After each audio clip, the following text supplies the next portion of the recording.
Camera action. एक महानगर कोलकाता। यहाँ से एक नौजवान ने भरी सपनों की अपनी उड़ान।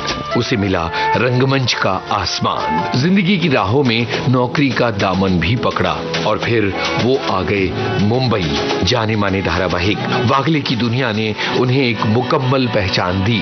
जी हाँ, हम बात कर रहे हैं जाने माने अभिनेता अंजन श्रीवास्तव की। अंजन जी इस समय विविध भारती के स्टूडियो में मौजूद हैं और इनसे बातें शुरू कर रहा हूं मैं, आपका दोस्त यूनुस खान। सुनिए पहली कड़ी। विविध भारती के स्टूडियो में इस समय हमारे साथ हैं जाने माने कलाकार अंजन श्रीवास्तव जी। बहुत बहुत स्वागत अंजन जी। नमस्कार, आपको भी और विविध भारती के श्रोताओं को भी। अंजन जी, शुरू से शुरू करते हैं। कहानी कलकत्ता से शुरू होती है। जी, तो बताइए कि किस तरह से नाटकों का शौक लगा था और आकाशवाणी के स्टूडियो में जाने लगे थे आप नाटक करने के लिए। वो ऐसा हुआ कि मैं छटपटा रहा था एक्टिंग करने के लिए। अच्छा, किस उम्र से? शुरू से, और यूं ही कुछ लिखा करता था जिसका कोई मतलब नहीं होता है, लिखने की एक आदत सी हो गई। आई थिंक इमेजिनेशन बहुत ज्यादा हो रही थी। इमेजिन की मुझे भी थिएटर करना चाहिए, तो पता चला कि parents are not happy. Theatre, खासकर पिताजी। पिताजी क्या करते थे? पिताजी इलाहाबाद बैंक में बहुत बड़े ऑफिसर थे। उन दिनों तो 3rd ग्रेड में थे, फिर धीरे धीरे वो एजीएम के पोस्ट पे चले गए। मेहनत करके वो एकदम रॉ से उठ करके गाजीपुर से जा करके वहां कलकत्ते में नौकरी करके उन्होंने शादी की। जब उसके बाद हमारे जैसे लोग निकले तो स्ट्रगल डे हार्ड। जिंदगी उनकी मेहनत पे थी। बस Gandhi ji follower of course, seriously. And he was, एक तरह से वो गांधी जी की जिंदगी से काफी इंप्रेस थे, जो अपनी जिंदगी में उतारने की कोशिश। और कोई स्लोगन वाले नहीं थे वो जी, लो प्रोफाइल वाले थे और कड़क आदमी थे बहुत, जिनको कहा जाता था टाइगर ऑफ इलाहाबाद बैंक। एक टाइम में इतना तेज था उनके अंदर में। उनका पालन पोषण ही ऐसा हुआ था मुझे, जिसका असर ये आज देख रहे हैं आप। हम अभी भी काम कर रहे हैं। तो मेहनत करने वाले आदमी थे और मेहनत जो है हमारे दिमाग में बैठ गया था। लेकिन थिएटर करने के लिए उन्होंने इसमें पढ़ाई भी खराब की। मैंने साइंस बीएससी में डाला था उन्होंने, तो बीएससी हमने बर्बाद किया। फिर उन्होंने कॉमर्स में डाला और कॉमर्स का ग्रेजुएशन किया, जो बाद में हुआ। पर उसके पहले हम ऑल इंडिया रेडियो के लिए छटपटा रहे थे कि अगर नाटक नहीं कर देंगे स्टेज पर, तो वॉइस कल्चर और ये सब चीजें जो है थिएटर में देखते थे लोग करते थे, कि मैं कर सकता हूँ। मेरी वॉइस बहुत ही मधुर थी। तो मैंने कहा कि अनंत मिश्रा थे सनमार्ग के एडिटर जी, उनसे पहचान थी। वो मेरे पहचान में आ गए थे, घर के पास ही थे। मैं जाके कहा कि किसी तरह दीप नारायण मिठौलिया ऑल इंडिया रेडियो चलाते थे, उनके नाम से लेटर लिख दीजिए, मैं रेडियो प्ले करना चाहता हूँ। उन्होंने लेटर लिख दिया। मेरी ऑडिशन हुई और ऑडिशन के तुरंत बाद दीप नारायण जी ने मुझे लापता नाटक में, जो प्रेमेंद्र मित्र का निरुद्देश्य नाटक था, पहला नाटक उन्होंने दिया। उसमें से भागा हुआ लड़का घर से, निरुद्देश्य, जिसका कोई उद्देश्य नहीं, तो हिंदी में नाम रखा था लापता।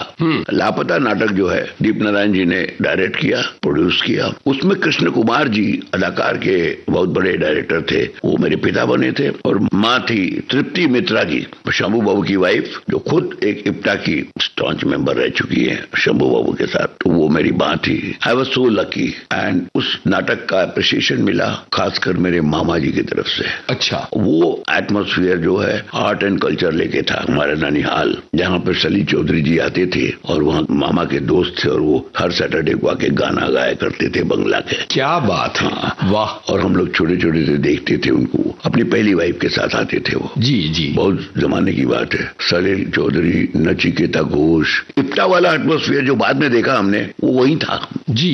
और मेरे मामा एक, देखा जाए तो वो तो नेशनल टेस्ट हाउस में नौकरी करते थे, साइंस के ग्रेजुएशन और मास्टर डिग्री वाले थे। छोटे मामा इंजीनियर थे, सिविल इंजीनियर, जो कि वेस्ट बंगाल गवर्नमेंट में आए बाद में। पर बड़े मामा जो है इसमें कल्चर, उन्हीं के संडे को उनके यहाँ दोस्त लोग आते थे और तरह तरह के लोग। ज्यादातर हमारे नाना जी डेमोन्स्ट्रेटर थे स्कॉटिश चर्च कॉलेज में फिजिक्स के, और उनके छात्र जो थे वो ज्यादातर इस तरह के लोग ही थे। उसमें एक प्रेसिडेंसी कॉलेज के प्रिंसिपल थे।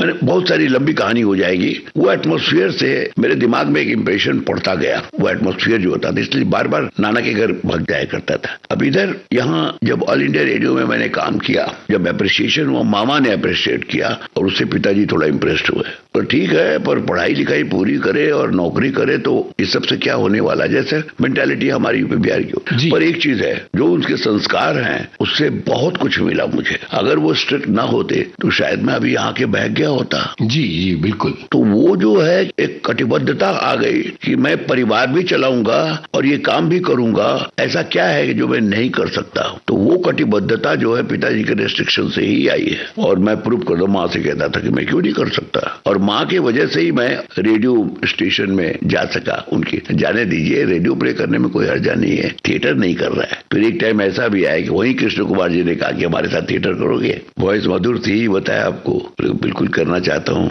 यहाँ फलाना जगह आ जाना, आधार कार्ड के रूप में बुलाया। वहाँ लोगों ने एंट्री नहीं दी, बच्चे सब जो थे वहाँ, उसमें से एक को मैं इप्टा में डाला बाद में। फिर मैं घूमते घूमते कला मंदिर की तरफ चला गया, संगीत कला मंदिर, और वहाँ बद्री प्रसाद तिवारी, राजेंद्र शर्मा 2 डायरेक्टर थे। उनसे अंडर में मैंने बहुत सारे प्ले किए। और इवन सुशीला मिश्रा होती थी ऑल इंडिया रेडियो जालंधर की, वो डायरेक्टर थी हमारी, मम्मी मम्मी के नाम से मशहूर थे, जिनकी बेटी है बीना दीक्षित, वो भी एक आर्टिस्ट है और रेडियो प्ले लोग बहुत कर चुके हैं। उनके यहाँ एक प्ले मिला जो इत्तेफाक से ऑल माई सन्स, उस प्ले में मैंने डॉक्टर का रोल किया। और उन दिनों ड्रामा क्रिटिक होते थे धरणी घोष स्टेट्समैन में, और बहुत कड़क लिखते थे। और कोई भी ऐसा प्ले नहीं था, ये पकड़ नहीं लेते थे कि जर्मन प्ले है या इंग्लिश प्ले है या रशियन प्ले है। और उन्होंने सारा डिटेल दिया और उसमें उन्होंने एक लाइन तारीफ की, to some extent Anjan Srivastava and Suresh Sharma could do well. और बड़े बड़े उसमें एक्टर थे, शरद सेठ, सुबोल घोष, मम्मी जी भी थी, सबको उड़ा देते थे वो, जब भी थोड़ा सा भी देखते थे। बहुत बढ़िया क्रिटिक थे वो। उनकी लाइन देख करके मामा जी दौड़ के आए कि मृत्युंजय, मेरे पिताजी को कहा, वो साले बहनोई मतलब साले थे ना बाबूजी के। मामा जी आकर के बोले, देखो पेपर में स्टेट्समैन में धरणी ने लिखा है, वो प्ले कर सकता है, मुझे लगता है उसको प्ले करने देना चाहिए। फिर उन्होंने अलाउ किया, ठीक है प्ले करो, लेकिन ग्रेजुएशन का कर लो, जो बर्बाद किया है तुमने। तो ग्रेजुएशन आपने कॉमर्स से पूरा किया, फिर कॉमर्स से पूरा किया, फिर LLB किया। फिर वो लगा दिए, आर्य समाज का एक लड़का था जो पिताजी का पहचान का था, पार्टी भी था, रघुवीर प्रसाद एंड सन्स, सोमदेव गुप्ता को कहा कि भैया इसको तुम अपने साथ रखो, लॉ कॉलेज में भी ले जाओ, एडमिशन कराओ। और मैंने भी सोचा कि लॉ कर लेना चाहिए, कल को अगर मुझे कहीं दूर जाना पड़े कलकत्ता छोड़ के तो मैं क्या करूंगा, नौकरी से तो काम नहीं चलेगा। अब वो बोले ग्रेजुएशन हो गया, हमको भेज दिया उन्होंने ताकि हम बिजी रहें। घर गृहस्थी काम में, पटना में घर बन रहा था, छत की पिटाई करो। अरे बाप रे, छत की पिटाई करवाओ जाके। वो करने गया, तब तक रिजल्ट आ गया कि डिस्टिंक्शन के साथ पास कर गया है बीकॉम का। तो उन्होंने लॉ तो ज्वाइन कर ही लिया और साथ साथ में बैंकिंग का CAIIB बैंकिंग पार्ट 1 टेस्ट में आके कर लिया। और फिर ब्रांच में, फिर बैंकिंग में इतना ज्यादा इंटरेस्ट हो गया कि पूछे मत। लेकिन थिएटर शाम को नहीं छोड़ता। मतलब नौकरी लग गई थी आपकी? अब दोपहर में, शाम को थिएटर कला मंदिर में। अब वो जो मैं जाने लगा उसमें पिताजी थोड़ा नाराज हो गए कि रात को इतना 10-11 बजे आकर के रोटी खाता है ये। तो उन्होंने दरवाजा ही ऐसा लॉक कर दिया कि हम खोल ना पाए। हम अपने से दरवाजा खोलते थे टिकड़म से। माँ हमारे लिए रोटी रख देती थी। माँ ने हमेशा प्रोत्साहन दिया है, पर पिताजी स्ट्रिक्ट थे। और एक दिन खड़े हो गए सामने, तो ये दरवाजा खोलना भी आ गया। साइंस पढ़ लिया, कॉमर्स पढ़ लिया, अब क्या क्या पढ़ोगे। और मैं 300 रुपया कुछ FD हर महीने बना लेता था सैलरी में से। यूज होता था ना, ऑरेंज स्पेशल बोल के ड्रिंक आता था वो, और सिनेमा देखना में खर्च होता था मेरा। और ज्यादातर 300 रुपया का FD बना के छोड़, उन्होंने उठा के फेंक दिया हमारे ऊपर में, जाओ कमाओ, अपने ढंग से काम करो तुम। लेकिन नहीं, हमको ये नहीं चाहिए। ये सब करके वो किसी की चीज जरूरत नहीं है, जात के रोटी खाता था। फिर धीरे धीरे धीरे थिएटर में मैं जाता ही था। यानी पिताजी की नाराजगी सहते हुए दिन में इलाहाबाद बैंक की नौकरी करते हुए शाम को थिएटर जारी। यस, गजब, इतना जुनून थिएटर का था। जुनून था। और थिएटर का जुनून बढ़ गया जब करने लगे, एक के बाद एक सारा मेन लीड हमको दिया जाने लगा। ये सब करते करते इसी बीच में उषा गांगुली मिल गई, जो उषा गांगुली हमारे कला मंदिर में ही थी एक्ट्रेस। जी जी, उनके साथ भी कई प्ले की कला मंदिर में। किसी एक फूल का नाम लोग कर रहा था मैं तब तक। उन्होंने कहा हमारा ग्रुप खोल रहा हूं मैं, ये बिरला जी के ग्रुप में ज्यादा हम लोग स्कोप नहीं रखता है, हम अपना ग्रुप खोल रहे हैं और आना हम ठीक है। उनके घर पे कमलेंदु गांगुली थे, ट्रेड यूनियन लीडर, उनकी वाइफ थी उषा गांगुली, थी बेसिकली उषा पांडे, जो उषा गांगुली हो गई। और उषा थिएटर में तो एक स्टॉलवर्ड मानी जाती है, अब तो रही नहीं जी। उषा जी घर पे बुलाया तो रुद्र प्रसाद सेन गुप्ता जी, बंगाल के एक अलग लेजेंड, वो बैठे थे, दोनों मिल करके उषा का यूनिट खोला, उसमें हारमोनियम पे सारे गामा ये सब कर रहे थे। और पूछा रुद्र बाबू ने, आप जो वहां प्ले करते हैं कला मंदिर में 10-10 प्ले कर चुके हैं, आखिर किसके लिए करते हैं? बोले बस just for entertainment. No, not for entertainment. Theatre world is a different meaning. Theater is for some purpose. What purpose you have?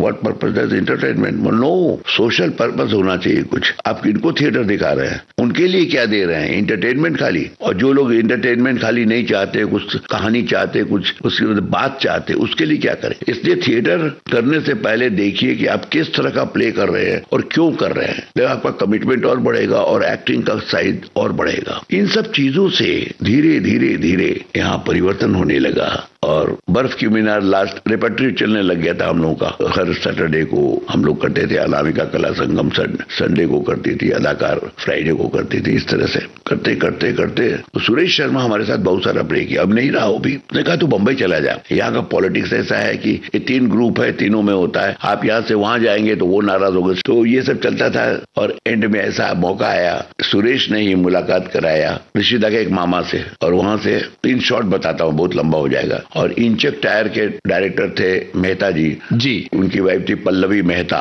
जो गुजराती में बहुत अच्छी एक्ट्रेस थी, प्रेसिडेंट गोल्ड मेडल मिला था उनको कंकु के लिए, और बाकी फॉरेन फेस्टिवल्स में भी जीत के आई थी, वो भी अदाकार में थी। तो उन्होंने कहा कि तुम मुंबई जाना चाहते हो तो मेरे हस्बैंड लेटर लिख देंगे ऋषिदा के नाम से। तो लेटर लिखा, पिताजी ने भी लेटर लिखवाया शक्ति सावंत के भाई से। इस तरह से किया, लेकिन इन सब से कोई काम नहीं है, खाली ऋषिदा से परिचय हो गया।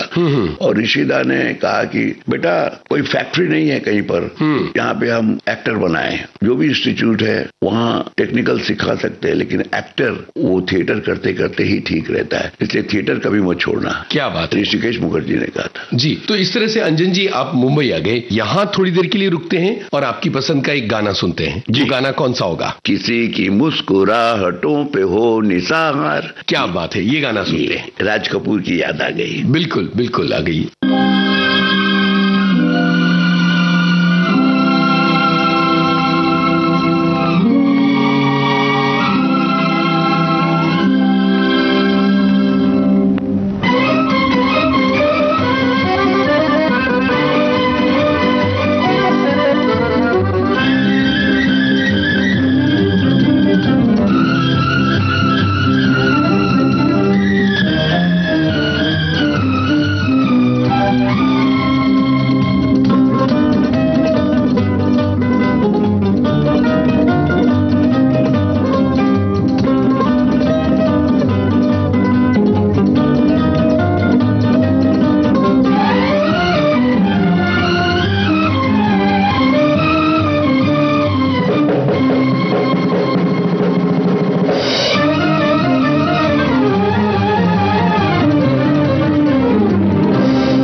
मुस्कुराहटों पे हो निसार, किसी का दर्द मिल सके तो ले उधार, किसी के वास्ते हो तेरे दिल में प्यार, जीना इसी का नाम है। किसी की मुस्कुराहटों पे हो निसार, किसी का दर्द मिल सके तो ले उधार, किसी के वास्ते हो तेरे दिल में प्यार, जीना इसी का नाम है।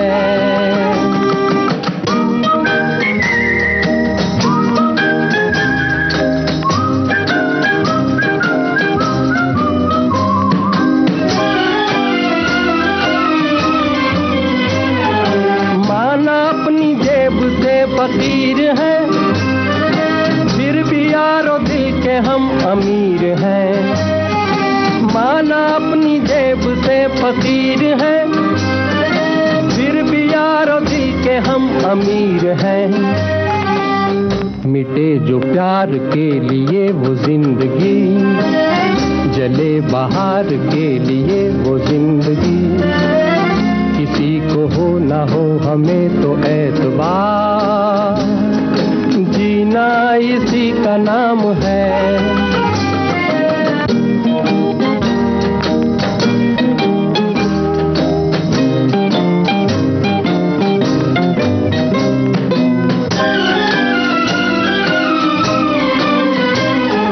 रिश्ता दिल से दिल के एतबार का, जिंदा है हम ही से नाम प्यार का। रिश्ता दिल से दिल के एतबार का, जिंदा है हम ही से नाम प्यार का। के मर के भी किसी को याद आएंगे, किसी के आंसुओं में मुस्कुराएंगे। कहेगा फूल हर कली से बार बार, जीना इसी का नाम है। किसी की मुस्कुराहटों पे हो निसार, किसी का दर्द मिल सके तो ले उठा। किसी के वास्ते हो तेरे दिल में प्यार, जीना इसी का नाम है।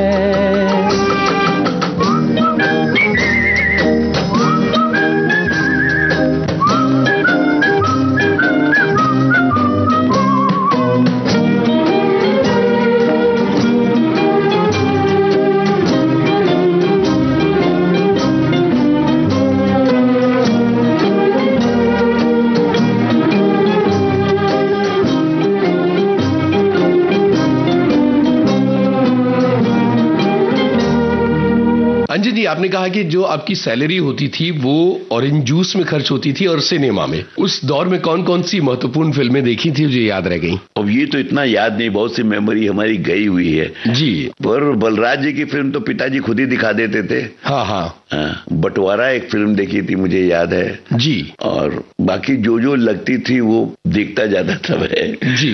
अब मुंबई आ गए आप और ऋषिदा ने कहा कि कोई फैक्ट्री नहीं है, थिएटर मत छोड़ना ना। यहाँ बैंक की नौकरी में वो ये पूछते थे खाना खाया गया। अरे वाह। हाँ, क्योंकि आई वाज स्ट्रगलिंग पीरियड, नौकरी नहीं आई थी अभी तक और ऋषिदा के यहाँ आना जाना था। राजश्री प्रोडक्शन का चक्कर मारने लग गया था, ऑल इंडिया रेडियो का चक्कर मारने लगा था कि मेरा ट्रांसफर कर दीजिए, यहाँ कम से कम तो मिलेगा जी। Hard days. तो इलाहाबाद की बैंक की नौकरी को क्या हुआ था? बैंक की नौकरी बाद में आई। अच्छा। हाँ, बैंक की नौकरी जल्दी ट्रांसफर नहीं हो रहा था। एक तो इंटर स्टेट था, देवर नॉट अलाउइंग। यहाँ आने पर हमारी सीनियरिटी इतनी ज्यादा थी सर्विस की कि यहाँ के दूसरे लोगों को मतलब नुकसान होता था जो। तो हमने लिख के दिया जब कि मैं किसी तरह का प्रमोशन नहीं लूंगा, आप मुझे ट्रांसफर करा दिए। नौकरी नहीं होगी तो खाएंगे क्या हम? बिल्कुल। पिताजी पैसे नहीं भेजते थे हमें। हमारी एक दोस्त थी जो 500 रुपए भेजती थी, उससे ये रेंट वेंट जो है पेइंग गेस्ट में निकालना, और उस साल पाव पे आ गया था मैं असल में। जी जी। जो भी मिलता था मेन था कि हमको थिएटर करना है। और बलराज जी का वहां पर आपको बोलना भूल गया, बलराज जी से मुलाकात हुई, उसका भी असर पड़ा हुआ था।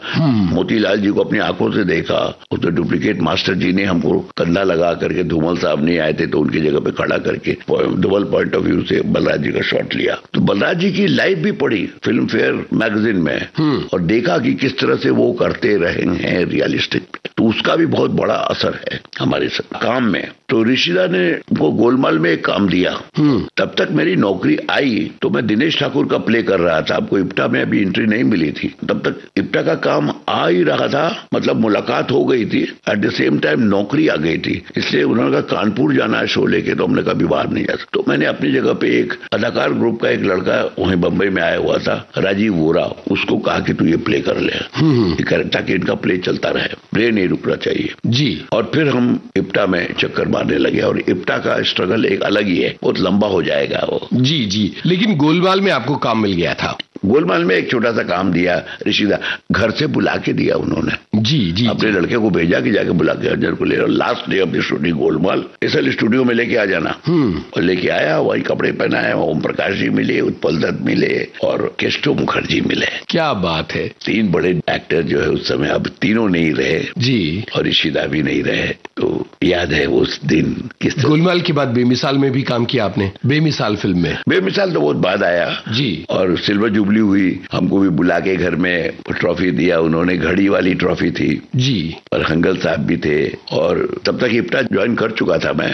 और हंगल साहब से ऋषिदा की बात हुई, ऋषिदा लाइफ मेंबर थे इप्टा के, और हंगल साहब से अच्छी दोस्ती थी, और उन्होंने भी जिक्र किया, हंगल साहब देखे कि ऋषिदा के साथ, ऋषिदा इंटरेस्टेड है इस लड़के में। तो माहौल अच्छा बन गया था, मेरे लिए अच्छा बन गया था, जो मैं चाहता था। तो ये फिल्में धीरे धीरे आना शुरू हो गई थी। हाँ। और नौकरी कब आई फिर? नौकरी गोलमाल के बाद ही तुरंत आ गई थी। एग्जैक्ट 1978 में नौकरी आई थी, सितंबर अक्टूबर में। क्या आपको ये लगा था कि गोलमाल में काम करने के बाद मौके बहुत ज्यादा बढ़ जाएंगे या कोई दरवाजे खुलने लगेंगे? हमने इस लाइन की कठिनाइयों को देख लिया था जी। It's not a matter of joke, बिना कोई जान पहचान के सिनेमा था, उसमें टेलीविजन नहीं था, इतनी आसानी से नहीं मिलने वाला, इसलिए रिश्तेदार से घर का चक्कर लगाता था। I wish Guru Dutt and Hrishikesh Mukherjee का बिगिनिंग मिल जाए, तो नथिंग लाइक दैट। तो इस तरह से मैं गया और फिर थिएटर करने के लिए कहा, और थिएटर का हमको RM सिंह साहब मिल गए थे, और उन्होंने थिएटर में हमको ऐसा मोड़ा कि मैं सिनेमा की तरफ घूम के देखता नहीं था, सिनेमा आती थी अपने पास जी। बैंक में नौकरी करता था, जहां ट्रांसफर करीब 10-11 महीने कोर्ट ब्रांच, वडाला ब्रांच, खार ब्रांच, इस तरह से घूमते घूमते जोगेश्वरी ब्रांच, फिर जूहू हमारा चॉइस था, जूहू ब्रांच में परमानेंट आ गया था मैं। और जूहू के साथ हमको सुविधा ये मिली, उसी समय पिताजी ने कहा कि देखिए ये भी बिगड़ा नहीं, अभी तक काम कर रहा है। रिपोर्ट वो लेते थे क्योंकि बहुत बड़े ऑफिसर थे, उनको रिपोर्ट मिल जाती थी, और तब उन्होंने अपने इधर AGM जो थे उनके अंडर में काम किया, उनको बताया था। वो आए थे, हम शूटिंग कर रहे थे रमेश तलवार की फिल्म का, जिसमें दिलीप कुमार, ऋषि कपूर सभी थे, उसकी शूटिंग में आ गए थे। अच्छा।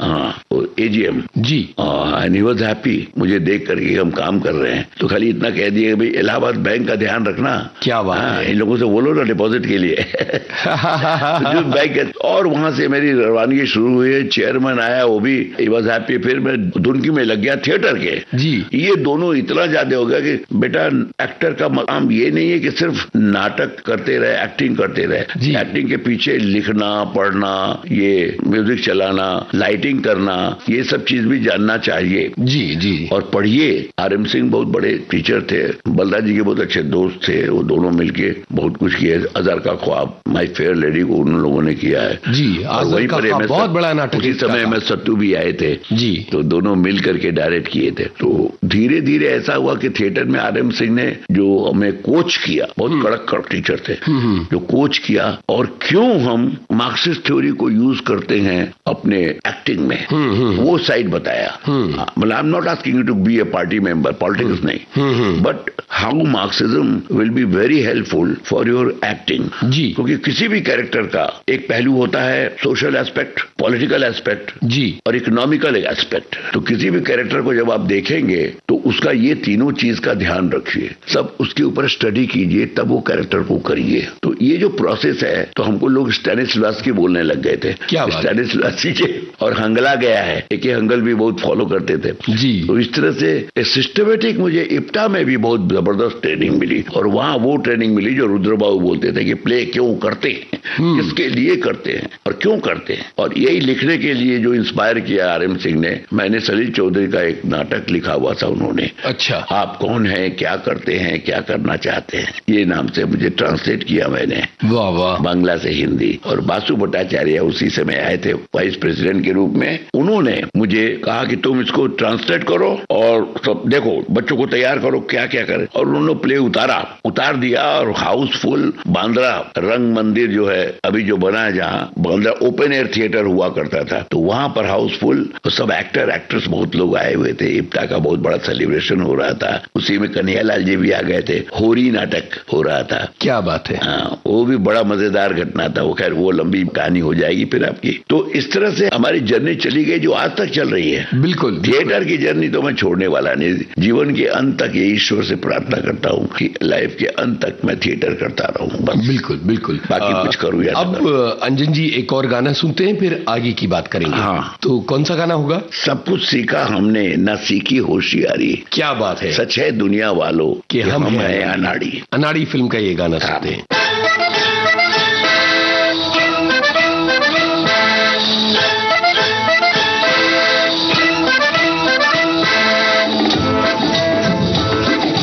सब कुछ सीखा हमने ना सीखी होशियारी।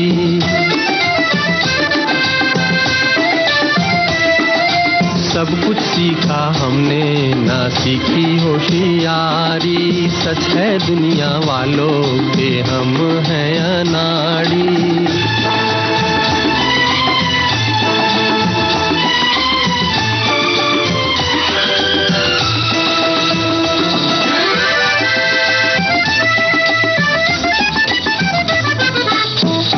दुनिया ने कितना समझाया, कौन है अपना कौन पराया। फिर भी दिल की चोट छुपाकर हमने आपका दिल बहलाया। खुद ही मर मिटने की ये जिद है हमारी। खुद ही मर मिटने की ये जिद है हमारी। सच है दुनिया वालों के हम हैं अनाड़ी।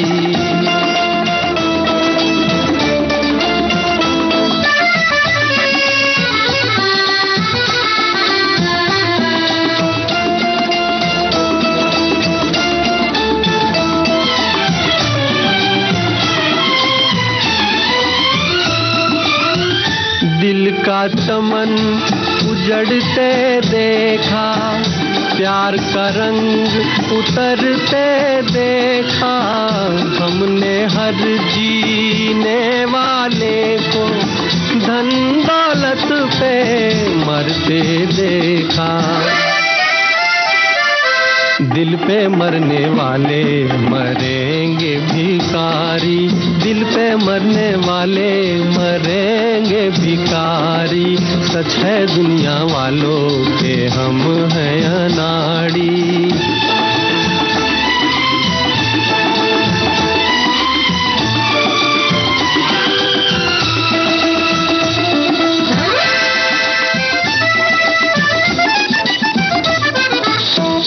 असली नकली चेहरे देखे, दिल पे 100 पहरे देखे।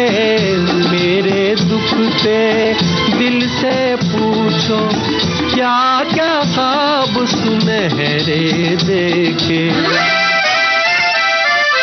टूटा जिस तारे पे नजर थी हमारी। टूटा जिस तारे पे नजर थी हमारी। सब कुछ सीखा हमने ना सीखी होशियारी। सच है दुनिया वालों के हम हैं अनाड़ी।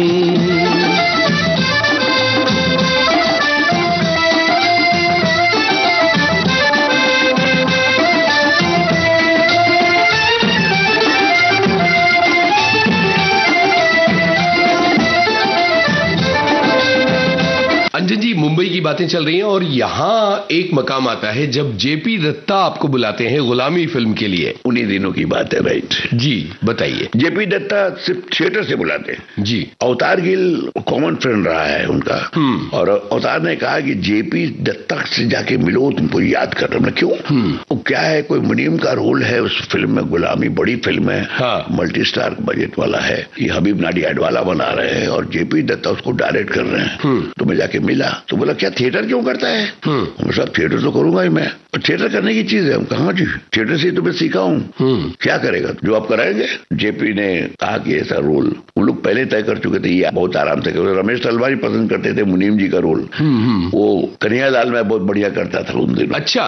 इवन जेपी के पिताजी ने कहा कि कन्हैयालाल जी नहीं है, बस एक परमानेंट कन्हैयालाल पकड़ लो, बहुत चलोगे तुम। अच्छा, ये अलग बात है। उन लोगों ने भले के लिए कहा था। ओपी दत्ता उनके स्टोरी राइटर हुआ करते थे, उनके पिताजी। तो फिल्म किया और एक दिन पूछते, तू कहाँ था इतने दिनों तक? आपके यही था थिएटर। कोई स्ट्रगल वगैरह नहीं करता, मुझे जरूरत नहीं पड़ती है। देखिए, आपने बुला लिया ना मुझे, मैं थिएटर करता रहता हूँ। ये सब करने के बाद गुलामी में और लोग हेमा जी की नजर में आ गया मामला। हेमा जी ने बुलाया। ऐसा हुआ उस समय तक बैंकिंग हमारी बहुत फैल गई थी जी। बच्चन से लेके हेमा मालिनी, जैकी फैकी सब उठा करके बैंक में उतर दिया, जो वीरे पार्ले में। और स्टार ओरिएंटेड ब्रांच हो गया। जी जी जी। तो इतना ज्यादा हो कि चेयरमैन आए, मिले, बोले कि तुम हमारे अंडर में हो, तुमको जहां जाना है जाओ, जो करना है करो, लेकिन इलाहाबाद बैंक का नाम बोलते रहना जहां भी इंटरव्यू दो। हमको जी सर। और फिर और मुझे स्पिरिट आ गया बैंकिंग का। जी जी जी। और इतना लाके इवन जुहू गली में जितने भी हमारे लाइटमैन, कैमरा असिस्टेंट जितने भी थे सबका अकाउंट खुलवा दिया, और इतना भर गया कि लोग बस करो बस करो बस करो बोलने लगे बैंक में। जी जी जी जी। तो उसी दौरान में हेमा जी का अकाउंट था, मेहता जी उनके सेक्रेटरी थे, उन्होंने कहा कि भाई हेमा जी ने बुलाया है। तो इस तरह से एक सीरियल करने के लिए बुलाया था उन्होंने। और ये जेपी के करने के बाद और भी कौन सी फिल्म किया है, विनोद चोपड़ा की सजाए मौत भी किया था मैंने, उसमें कुंदन शामिल, और कुंदन मिल गया उधर। कुंदन से एक दूसरी एवेन्यू शुरू हो गई टेलीविजन की। लेकिन टेलीविजन में सबसे पहले ये जो है जिंदगी किया था आपने? हाँ, ये जो जिंदगी में कैमियो रोल किया था जी, 7 अलग अलग में, ये जो जिंदगी में करके तब कुंदन ने कहा कि यू आर एन एक्टर जिसको कुछ भी करा सकता हूं मैं। और वहां से फिर वो इंतजार सीरियल किया उन लोगों ने, सईद मिर्जा, कुंदन शाह, वो कंपनी थी रोगोपैक फिल्म्स, इसकरा फिल्म, और वही हम लोग का घर था। सबसे ज्यादा काम उन लोगों ने कराया उन दिनों। उसके पहले भी एक आध इधर उधर किया था मैंने सीरियल, लेकिन सीरियल का जब जमाना है तो ये जो जिंदगी से शुरुआत हुई। बिल्कुल। और इसने अमृतपाल एक्टर होते थे, नहीं रहे, हम लोग इप्टा के ही थे। उन्होंने कहा अरे जाओ ना वहां, ये जो जिंदगी में बहुत रोल है यार, तुम जाओ। हमने कहा बंगाली का रोल है आप बोले? हमने हाँ, तो हम बंगाली के रोल के लिए गए जी। तो उस समय हमें मिला नहीं, वो विजय कश्यप को चला गया था। हाँ, भट्टाचार्य बाबू। हाँ, हमने कहा बंगला गड़बड़ है, वो कैरेक्टर क्योंकि बंगाली जैसे बोलेगा हिंदी वो अलग है, और कैरिकेचर करके हिंदी वो अलग हो जाता है। लेकिन इतना डेलिकेसी नहीं, इतना इंटरटेनिंग था वो कि पहला एक तो सीरियल था, लोगों को बहुत पसंद आ रहा था, सतीश शाह, शफी नामदार। और फिर बाद में उन्होंने एक दिन बैंक से बुलवाया अशोक पंडित को भेज के। अच्छा। अशोक पंडित उनका चीफ असिस्टेंट था कुंदन का, और वो बुला करके उन्होंने कहा कि ये रोल करो। हमको नहीं सब बैंकिंग में, हमको तो जो रोल चाहिए था आप लोगों ने दिया नहीं। बोले ये करना तू, देखना तू कर सके। शरद जोशी जी का लिखा हुआ है, जरा पढ़ ले। पर देख, पढ़ के तू इम्प्रोवाइज किया ना। बोले वो तो निकल गया मुंह से, हम इम्प्रोवाइज कर सकता हूँ लेकिन मैं रोल नहीं करूंगा जी। बोले मेरी बात मान ले, तेरे को नुकसान नहीं होगा, कुछ फायदा ही होगा। इसका कॉस्ट्यूम निकालो, कॉस्ट्यूम का माप ले लो इसका जल्दी। इस तरह से उन्होंने जबरदस्ती कुंदन किया, और कुंदन के साथ मेरा रेपो बढ़ता चला गया जी जी। साथ करने के बाद वो इंतजार में भी ओके हो गया, अजीज भी खुश हो गए। और अजीज ने आपको नुक्कड़ के लिए बुला लिया? नुक्कड़ में एक एपिसोड करवाया जी, मिनिस्टर का, जो अजीत वछानी का एरिया था, उसमें जाके लेक्चर देता हूँ धर्म के नाम पे। याद है, बिल्कुल याद। धर्म के नाम पे लेक्चर दे करके वो जीत के चला गया जी। बोले धर्म ये नस है ना, काटो तो खून नहीं, लेकिन धर्म है लोगों के नसों में बसा हुआ है, लोगों का हर एक। वो डायलॉग हमने अपने खुद जोड़ा था जी। लेकिन वो बड़ा लोकप्रिय हो गया, वो भले ही एक एपिसोड था लेकिन आपने अपना रंग जरूर जमाया था। अब अच्छा लगने लगा, काम बहुत मिल रहा था जी। मैंने ऐसा भी समय था कि 3 शिफ्टेड डे हो रहा था, सुबह दोपहर शाम रात, ऐसे भी दिन गए। बिल्कुल बिल्कुल, अच्छा काम मिला। कितने अब गिनाना पड़ेगा आपको, 180 फिल्मों का लिस्ट है, सीरियल 34 है, और थिएटर तो 58 ईयर से थिएटर कर रहा हूँ। बिल्कुल, ये वो दौर था जब श्याम बेनेगल ने आपको बुलाया। हाँ, भारत एक खोज में बहुत सारे थे कैरेक्टर्स लगते थे। ओमपुरी, नसीर, उनके जो पेट थे उनका तो हो चुका था। पर एक चीज है, श्याम बाबू एक मार्वलस डायरेक्टर है, खैर नहीं रहे अब वो भी, हमने कभी काम नहीं किया था उसमें। गए थे जब मेकअप कर रहा था मैं, राजा घनानंद पहले दिया गया था, स्क्रिप्ट पढ़ रहा था, मुझे याद नहीं हो रहा था, बार बार सत्यदेव दुबे जी बैठे हुए थे, चाणक्य कर रहे थे, उनका भी मेकअप हो रहा था। वो आए आकर के बोले अंजन उठिए उठिए जी, बोले चलिए जरा सेट पर। सर हम एकदम याद नहीं हुआ अभी, मैं अभी जस्ट देख ही रहा हूँ, मेकअप ही करना हुआ, सब होगा, चिंता नहीं करो, स्क्रिप्ट ले लीजिए और चलिए मेरे साथ। खाली मूर्ति साहब को हमको मूवमेंट बताना ताकि वो लाइटिंग वाइटिंग फिक्स करे। फट रही इधर हमारी श्याम बेनेगल ने बुलाया है, लाइन नहीं पकड़ूंगा तो मैं करूंगा क्या जी। बोले काम कीजिए, आप वहां से शुरू कीजिए, आप हाथ में ले लीजिए स्क्रिप्ट और वहां पढ़ते हुए आइए। वो पढ़ते पढ़ते पढ़ते मैं राजा घनानंद की तरह से आकर के, इला अरुण थी, इला अरुण रानी थी, उनके साथ करते हुए इधर घूमते हुए बोले यहाँ से वहां ये लाइन इधर से वहां बोलिए और ये वहां से बोलिए। इतनी देर में देखा कि यहाँ पर ऐसे बोला, यहाँ से ये बोला, यहाँ से ये बोला, आधा याद हो चुका मेरे को। गजब। हाँ, इस तरह से करवा करके वो ठीक है अब लंच ले लीजिए और मेकअप कर लीजिए। हम कहे जी फिर भी एक बार, हाँ नहीं देख लेंगे, चिंता नहीं, वो आप पे रीटेक करेंगे, उसमें क्या है। करते करते वहां तो ऐसा हुआ कि मुझे पता ही नहीं चला कि मैंने स्क्रिप्ट देखना है कि नहीं देखना है, कब भर में श्याम बेनेगल चला जी। क्या जादू, वाह वाह वाह। फिर गोविंद निलानी का भी तमस किया जी, और श्याम बेनेगल का कई कैरेक्टर करवाए उन्होंने। में, वृश्चिकटिकम, जी जी बिल्कुल, अगला राजा और यमराज, अच्छे अच्छे कैरेक्टर करवाए उन्होंने। बिल्कुल बिल्कुल, हम शुक्रगुजार है। पर बाद में ये संविधान बना रहे थे, उसमें बुलाया उन्होंने। जी जी जी। अच्छा, गोविंद निहलानी के साथ किस तरह का अनुभव रहा? आपने तमस किया? नहीं, तमस में तो पहला एक्सपीरियंस था जी, और इतना मजे हुए। सब डायरेक्टर, इनका तो खैर दोनों का जवाब नहीं है। क्या बोलूं मैं, ऐसा लगता है मैं चला हूं बोलने उन लोगों के ऊपर जो मेरे लिए बोल सकते हैं। और वही हुआ जब मीरा नायर का मिसिसिपी मसाला करना हुआ ना, तो मीरा ने कहा तुम जिन जिन बड़े डायरेक्टरों के साथ काम किए हो, हमने कहा कि श्याम बेनेगल जी के साथ किया है, गोविंद जी के। बोले क्या बात है, इंटरनेशनल डायरेक्टर हैं, इन दोनों का सर्टिफिकेट ले लो और आर.के. लक्ष्मण का ले लो। वाह वाह वाह। मिसिसिपी मसाला में they were not allowing Indian actors. Mississippi Masala, doctor Mohan Agashe और योगी वाला एक्टर, वो और मैं, तीन थे, और शर्मिला जी और रोशन सेठ थे। रोशन सेठ तो लंदन वाले बेस्ड है, सबको मालूम था, लेकिन शर्मिला जी और इनको सबको प्रूव करना था कि they are good. Why you are taking, Meera को बोला इन सब एक्टर को यहाँ नहीं है। बोला नहीं, ये नहीं हो सकता है। The Indian actors, Indian characters were trying to speak American English. तो प्रूफ किया, फिर इन सर्टिफिकेट लिया डॉक्टर आर.के. लक्ष्मण का। इसको वो भी एक अलग घटना, आर.के. लक्ष्मण के ऑफिस में जाके।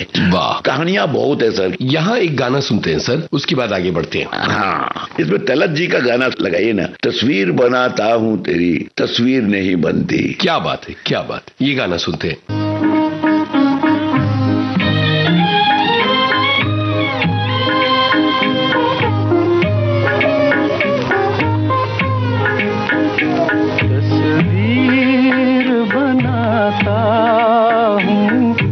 तस्वीर नहीं बनती, तस्वीर नहीं बनती, तस्वीर बनाता हूँ, तस्वीर नहीं बनती, तस्वीर नहीं बनती। एक ख्वाब सा देखा है, ताबीर नहीं बनती, तस्वीर नहीं बनती, तस्वीर बनाता हूँ, तस्वीर नहीं बनती, तस्वीर नहीं बनती।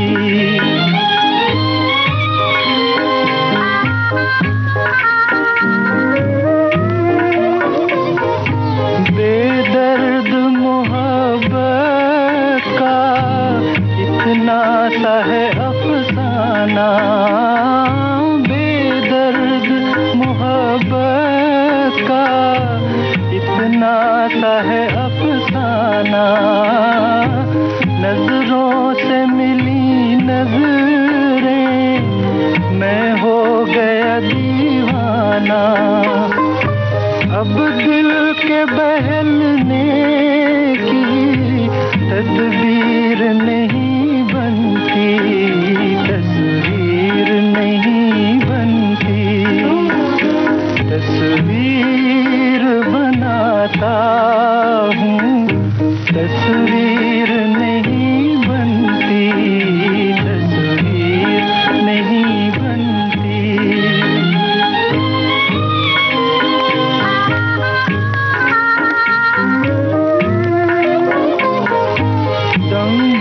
के लिए मेरी दुनिया में चले आओ, दम भर के लिए मेरी दुनिया में चले आओ।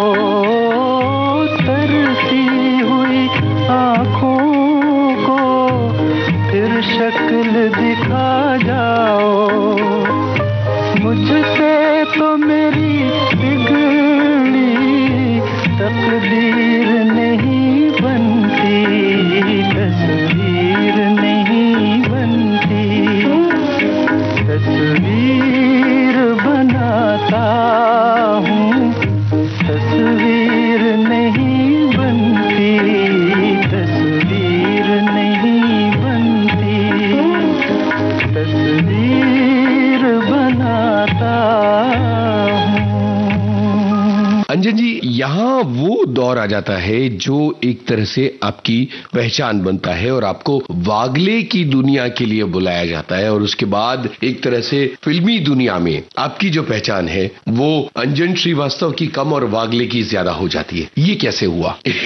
आई नेवर एक्सपेक्टेड दैट वागले की दुनिया इतना बड़ा इंप्रेशन डालेगा पब्लिक पे। जी, इसमें सिर्फ 6 एपिसोड बनाए गए थे। बिल्कुल बिल्कुल। फर्स्ट बंच में 6 एपिसोड, ओनली 6 एपिसोड, और मैंने कहा ठीक है कर लिया। उसकी भी अलग कहानी, कैसे कैसे मैं अंडर गया, कैसे आर.के. लक्ष्मण ने मुझे ओके किया, वो कोई करने के लिए भी बहुत नाटक हुआ। पहला एपिसोड में रिजेक्ट ही कर दिया था, दूसरे एपिसोड में कहा टू सम एक्सटेंट ठीक है, तो वो अलग चीज है। लेकिन 6 एपिसोड के बाद मैं इतना पॉपुलर हो जाऊंगा, सच बताता हूं मैं कभी ये सोचा ही नहीं था जी। और इस तरह से कि लोग ट्रेन में जब मैं जाता था, क्योंकि गाड़ी वाड़ी तो थी नहीं उस समय, जी जी जी, और लोग ऐसा देखते थे जैसे कोई चिड़ियाखाना में किसी जानवर को देख रहे हैं, इतना हंसते थे वो लोग, और मुझे बड़ा बुरा लगता था। और ओम पुरी जी, उसके पहले डिस्कवरी ऑफ इंडिया शायद कर लिया था मैंने। हाँ, हाँ। ओम पुरी ने कहा, अच्छे दोस्त बन गए थे, कि बेटा गाड़ी ले लो। हम लोग गाड़ी कहाँ से लूं मैं, नौकरी करता हूँ, बैंक का गृहस्थी है यहाँ। बोला मेरी ले लो सेकंड हैंड। जी जी जी। 15,000 रुपए नहीं तुम्हारे पास? 18 है। 18,000 बैंक से ही लेना पड़ेगा। हाँ तो 18,000 ले लो, जिस दिन तुमको इस गाड़ी की जरूरत नहीं है मुझे वापस कर देना, मैं तुम्हारा पैसा वापस करूंगा। गजब। हाँ, ही इंस्पायर्ड मी। क्या बात है। गाड़ी ले लो। और डॉक्टर अवस्थी, जिनका सूर्या नर्सिंग होम है, उनके दोस्त है और इंडस्ट्री के भी दोस्त है वो, सूर्या नर्सिंग होम वाले, वो उनके घर में बांद्रा ईस्ट में कई गाड़ी पड़ी हुई थी, पुरानी फिएट जो होती थी, 4343 गाड़ी का नंबर था, और फिर उसी पर वागले का एक एपिसोड भी बना 4343 पर। क्या बात है। गाड़ी लिया है वागले ने, तो वहां से आर.के. लिखता ही था ये सब, असली चीजों को लिखता। बिल्कुल लगता था हमारा रिसर्च करते थे क्या क्या करता है ये। और फिर गाड़ी ले लिया मैंने, पहले दिन ठोक भी दिया, फिर मैंने कहा नहीं मैं गाड़ी नहीं चलाऊंगा, डॉक्टर ने मना किया मत चलाओ जी। और ड्राइवर भी रखा। वो गाड़ी फिर बाद में अपने भाई को भेजा जो डॉक्टर बन गया था कलकत्ते में, हालांकि उसने उसको भेज दिया, हमने ओम को वापस करना है। ओम का ससुराल कलकत्ता है था, वो चाहता था कलकत्ते में उसको अपने ससुराल में दे दे गाड़ी को, अच्छी गाड़ी थी। फिर बाद में हमने खुद अपनी गाड़ी खरीदी। तो वागले की दुनिया से ऐसा हुआ कि इंडस्ट्री में हंगामा हो गया। बोल रहा था, बोल के शूटिंग में ऋषि कपूर कहता है, अरे तुमने क्या किया है भाई, सब कोई तुम्हारी बात कर रहे हैं। विनोद खन्ना अपने लड़के को एयरपोर्ट पे, एक मिनट ठहरो, इधर आ इधर, अपने दोनों बेटों को, वो भी खड़े थे, नाचने ही लगा होगा कि ये देखो कौन है, गवर्नर ऑफ केरला, वो अंदर वीआईपी रूम में बैठे थे। वो जरा पुलिस को भेजा, जरा बुलाओ। क्यों भाई? वो गवर्नर साहब मिलना चाहते हैं आपसे। गजब। हमने क्या बात है भाई, ऐसा क्या कर दिया हमने, जो पहले करता था वही किया, जो अपना काम जो था कैरेक्टर, वो जो स्टैनिस्लवस्की वाला और इप्टा का वो कैरेक्टर किया मैंने बस। तो इसमें ऐसा धीरे धीरे देखा लोग उसको पसंद इतना कर रहे हैं कि लोग उसका एग्जाम्पल दे रहे हैं। बिल्कुल, लोगों को ये लगता था कि वो उनकी अपनी दुनिया का कैरेक्टर है, उनके आसपास का कोई व्यक्ति है, उनकी बात कह रहा है। ये कह रहा हूँ, that is R K. Laxman ji. Nobody could have done it, nobody. उन्हें इंटरव्यू में कहा और क्यों नहीं बनाते, बोला हम फिल्म मैन नहीं है, आई एम कार्टूनिस्ट।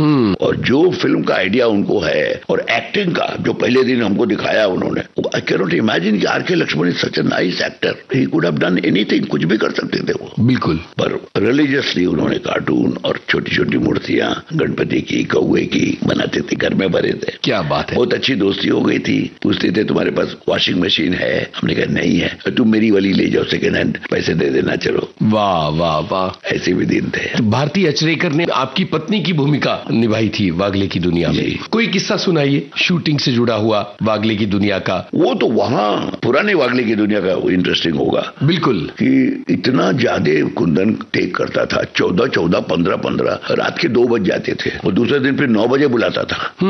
ये करते करते हमने देखा ही तो बहुत मुश्किल है यार, नहीं सकूंगा। मैं परेल में एक होटल लेकर के रह गया। अरे गजब। यहाँ इतना दूर से 4 बंगला जाऊंगा और वहीं से जल्दी जल्दी करके 3 दिन के बाद कहीं गैप होता था तो घर होकर के आ गए थे। ऐसा भी हुआ। एक तो ऐसा भी हुआ था कि इतना ज्यादा इन्वॉल्वमेंट हो चुका था मेरा कि मैंने ड्रेसमैन को कहा कि ऐसा करना, ये गंजी भीग जाती है यार, हमको तकलीफ बहुत होती है। गंजी और लुंगी में रखते थे वो जाए तक, और गंजी उतार देना और दूसरा गंजी पहना देना। कब भीग गया मुझे भी होश नहीं, मैं किए जा रहा हूँ एकदम उसमें रवानगी में चला गया था वागले 3-3 एपिसोड के बाद तो बेहोश। तो वो उसने छुआ हमको ऐसे गंजी उतारने के लिए, जोर से डांट दिया मैंने उसको। अरे बाप रे। हाँ, उसके बाद मुझे होश ही नहीं, जब पैकअप हुआ बाहर जाने लगा, भारतीय अपनी गाड़ी लेके आती थी, वो जा रही थी, फिर वो छोड़ना कहीं पे नहीं, उसको देखा तो अभी तक खड़ा है, पैकअप हो गया। पैकअप तो आपने पहले ही कर दिया मेरा। बोला क्यों, आप नाराज हो गए हमारे ऊपर और यहाँ से फायर हो गया। बोले जाओ। बोले क्या बात कर रहे हैं। फिर हमने प्रोडक्शन को बोला, सुदीप तो ये क्या है। बोला वो तो फायर हो गया। फायर हो गया पर क्यों, मेरी वजह से यार, मैंने उसको बोला था गंजी निकालने के लिए, मुझे नहीं ध्यान था यार, होश आ गया, वो बताया उसने ऐसा ऐसा हो गया। बोला अभी आप तो इसको नहीं रखेंगे, दूसरी जगह उसको कहीं लगा देंगे। अरे बाप रे, बहुत तकलीफ हुई हमको। ये भी हुआ में मिला। और कुंदन जी के साथ जुड़ा हुआ कोई किस्सा है शूटिंग का, वागले की दुनिया का? 6th एपिसोड में कुंदन ने कहा ऐसे करो, मैंने कहा ऐसा नहीं ऐसे होगा, लड़ाई मैंने कहा I am the barometer. Ravi हो जाते वहां, मैंने रात के 2-2:30 बजे होंगे और हम लोग तन गए कि नहीं, हम तो कह रहे जैसा मैं कर रहा हूँ वैसे करने देंगे हमको। अरे बाप रे, तू डायरेक्टर है कि मैं डायरेक्टर हूँ? आप ही डायरेक्टर हैं, लेकिन आप ही के लिए कर रहा हूँ। रवि ने बोला एक काम करो, एक तुम अपने ढंग से कर लो, एक कुंदन के ढंग से कर लो, लक्ष्मण को दिखाएंगे, वो जो तय करेगा वो ओके, ठीक है। मैंने ऐसे धूल का फूल हो गया था, वो पीछे बैठे थे उल्टा, हम इधर बैठे बेंच के ऊपर, दोनों एक दूसरे की तरफ पीठ किए बैठे हैं क्योंकि रूठ गए एक दूसरे से। वाह वाह वाह, इस तरह से बना ये बेमिसाल। कुंदन से बहुत दोस्ती थी जी। He is my mentor. उसने जो भी काम दिया है, दिल है तुम्हारा और कभी हाँ कभी ना, फिल्म तो रिलीज नहीं हुई कायदे से, पी से पीएम तक। जी जी जी जी, हर काम में रखा उसने। यहाँ तक कि जी टीवी के लिए 3 सिस्टर्स बोल के एक टेलीफिल्म बनाई थी, उसमें भी रखा हुआ पंडित का रोल कर दे, यू कैन डू एनीथिंग, ऐसा था उसका कथन। और दिया मैं करके पब्लिक को बताया कि दिस इज एक्टर। जितने लोगों को दिया उसने काम, चाहे आलोकनाथ को, चाहे सुधीर पांडे को, चाहे सतीश और शफी तो थे ही। नए एक्टर्स कैसे आए हैं वो कुंदन की देन है, नए ढंग से सीरियल कैसे बनेगी वो कुंदन की देन है। और बिल्कुल सही है। कलकत्ते में जो रिस्पेक्ट होता रहे, बाप रे बाप, he was star. Kundan Shah, Kundan, public दौड़ रही है, कॉलेज के स्टूडेंट दौड़ रहे हैं कुंदन के ऊपर। मैं सत्यू और कुंदन शाह बहुत ज्यादा लवेबल एंड ईस्टर्न साइड। वागले की दुनिया के लिए आपके चुनाव की एक कहानी है, आर के लक्ष्मण से जो आपकी भिड़ंत हुई थी, वो बताइए। सबसे पहले मेरी बेवकूफी थी कि आर के लक्ष्मण को ठीक से जानता नहीं था मैं। जी जी जी। और आर के लक्ष्मण एक इतना बड़ा लीजेंड है, वो उसकी कल्पना उसके दिमाग में ही मेरे नहीं था। मैं तो चक्कर में था कुंदन के साथ एक्टिंग करता हूँ और करेक्ट एक्टिंग करना चाहिए, बलराज जी का जो ये है कि परफेक्शन के साथ काम करना चाहिए, वही जानता है मैं। बोले ये जरा पढ़ ले यार, मैंने पढ़ा। वो वहाँ बैठे हुए थे, उधर बाजू में कुंदन के सामने रवि ओझा बैठे हुए थे, मैंने अपना पढ़ लिया। Oh, it's very dramatic. You don't need a drama in this. Where is that man? Kundan, sir, I will make him. Or what make him? If I will be in his place, I will do like this. एक paper wait लेके ऐसे घुमा दिया और खड़े होकर के acting करके बताया उन्होंने। गजब। कहीं कौन आदमी है जो इतना चैलेंज कर रहा है हमको। इतना दिन एक्टिंग किया मैंने, चुपचाप बैठ गया मैं। फिर सोचा कि कुछ नया काम है, एक दिन का भी काम होगा तो कर लेना चाहिए। उस समय स्ट्रगल पीरियड थे, सब था, और लाइन में आने के लिए हमेशा काम करो। कुंदन एक बार और पढ़ूं, sir he wants to read once more, let him read. एकदम अपसेट था वो बहुत सारे एक्टर को इंटरव्यू कर चुके थे। ओके। और he was not getting, director चुना उन्होंने उनकी फिल्म देख करके, जाने भी दो यारो देख के। और रवि दुर्गा खोड़े प्रोडक्शन का परमानेंट डायरेक्टर भी था, एड और छोटी छोटी फिल्में बनाते थे। और उन्होंने ये प्लान किया कि भाई इस पर बनाया जाए। तो क्रिस्टीना खोटे जो दुर्गा खोटे की बहू थी, वो आर के लक्ष्मण के दोस्त थे, मिस्टर खोटे एंड मिसेस खोटे। तो आर के टाइम्स ऑफ इंडिया से निकल के वहीं आते थे, उपमा वगैरह खाते थे, कॉफी वगैरह पीते थे, फिर चले जाते थे। तो ये जो बैठे कि उन लोगों ने बहुत पहले तय किया होगा, पिछले 2 साल से पता चला कि दूरदर्शन वांटेड दैट आर के लक्ष्मण शुड गिव समथिंग। बेशक वो कार्टून का ही शूट करके दे दे। तो उन्होंने तय बोला कार्टून क्या शूट करना, बुक इज देयर। तो उन्होंने ये प्लान किया, काफी टाइम लगा। कौन लिखेगा, लिखते तो वही थे अंग्रेजी में, इसको हिंदी का डायलॉग कौन करेगा? तो अजय कार्तिक को कुंदन ले आए, जो उनके साथी लोग थे।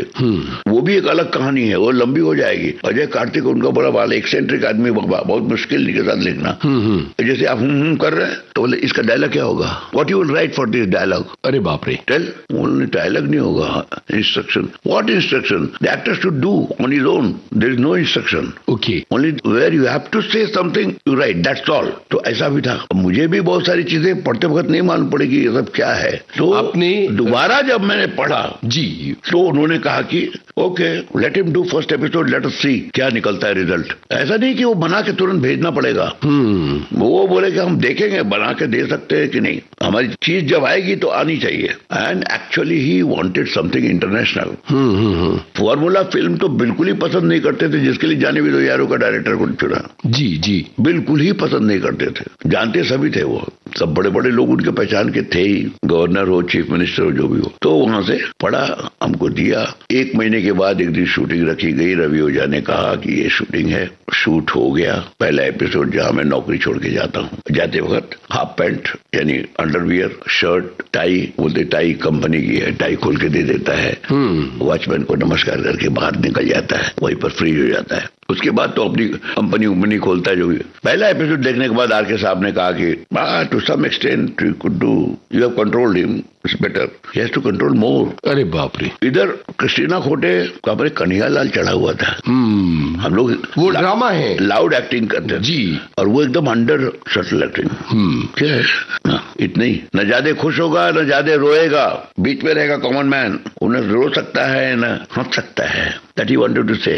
इतनी तकलीफें हैं, उस बीच में उसको जीवन निकालना है और उसको कैसे सॉल्व करता है। जैसे कपड़े का है, तो एक ही कपड़ा सब, पर्दा का भी चाहिए, बिस्तर का भी चाहिए, बेड कवर भी चाहिए, कपड़े भी चाहिए, तो एक ही पूरा थान उठा करके ले आया, सस्ता मिला और पड़ोसियों को भी बांट दिया। तो एक कॉमन मैन की इकोनॉमिकल कंडीशन और उसकी अपनी सोशल कंडीशन एक तरह से कॉम्प्लेक्स होता है ना, कि यार हम पहने, आप भी लीजिए, बहुत कपड़े हैं, ऐसा। तो ये सब पढ़ने के बाद पहला एपिसोड जो हुआ, उसके बाद उन्होंने कहा ट्राई अगेन। दूसरा एपिसोड करने के बाद जो कंपनी से हम निकलते हैं, उसके पास पेपर वेट है, मेरे पास नहीं है, बगल में वो कंपनी का एक ग्राफ देते हैं। हाशमी साहब थे चेयरमैन, बोला कंपनी वाह वाह वाह वाह वाह वाह, आपकी कंपनी ऐसे नीचे उतरती है, very good, graph is very good. हालांकि कंपनी डाउन जा रही है जी, वो ग्राफ देके कुछ, this is the way you should project. तो उसी में तय होता है कि अब जो है ऐसा करे, कंपनी जो है ये डिटर्जेंट पाउडर बेचने के लिए एक रेडियो मुफ्त दे देने, ऐसा कुछ था वो। बोलो यानी हम लोग ऐसा करें, दूसरा बोलते हैं कि हम लोग रेडियो बनाए,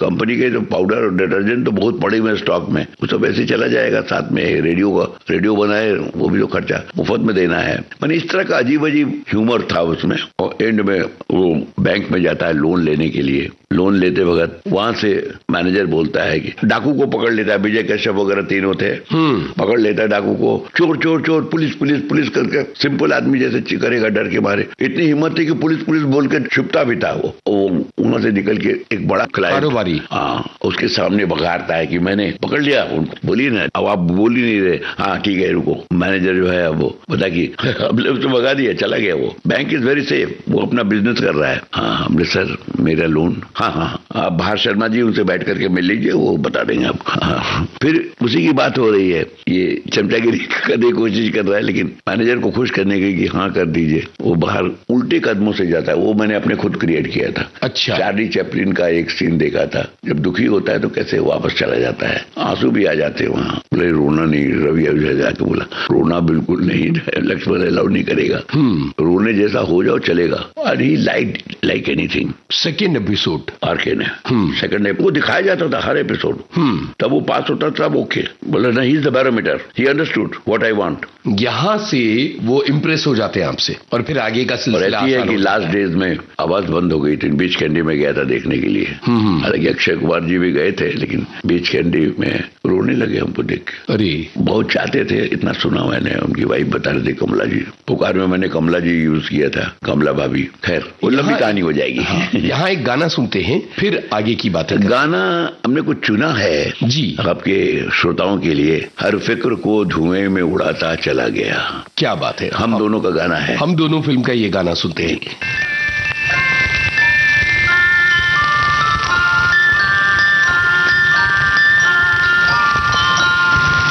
मैं जिंदगी का साथ निभाता चला गया,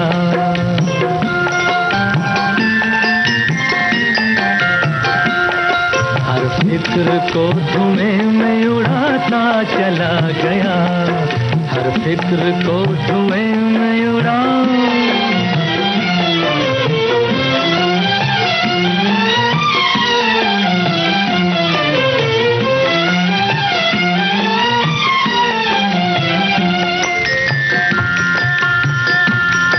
बर्बादियों का सोग मनाना फजूल था,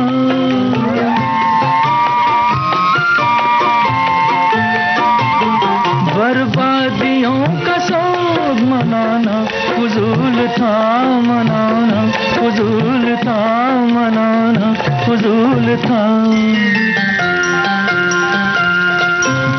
बर्बादियों का जश्न मनाता चला गया, बर्बादियों का जश्न मनाता चला गया, हर फिक्र को धुएं में उड़ा।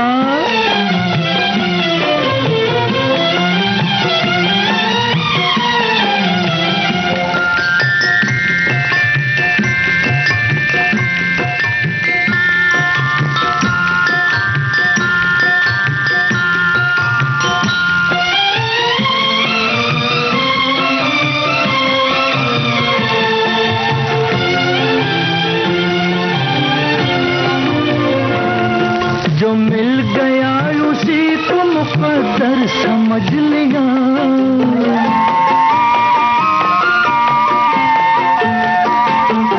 जो मिल गया उसी को मुकद्दर समझ लिया, मुकद्दर समझ लिया, मुकद्दर समझ लिया। जो खो गया मैं उसको भुलाता चला गया, जो खो गया मैं उसको भुलाता चला गया, हर फिक्र को धुएं में उड़ा।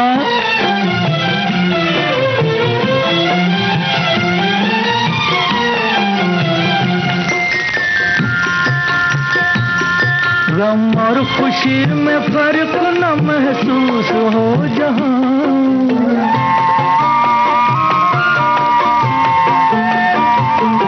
गम और खुशी में फर्क न महसूस हो जहां, न महसूस हो जहां, न महसूस हो जहां।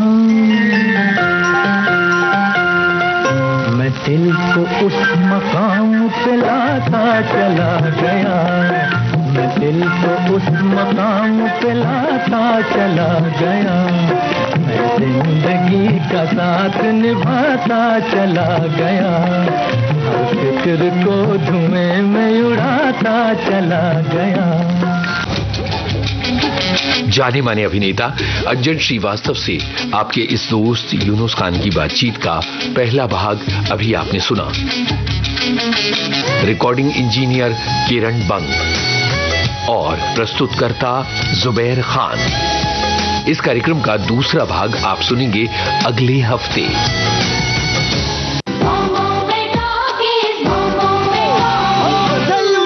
डिजिटल अपना बॉम्बे टॉकीज, पिक्चर ही कल्चर है अपना बॉम्बे टॉकीज, रॉकिंग है रोलिंग है अपना बॉम्बे टॉकीज।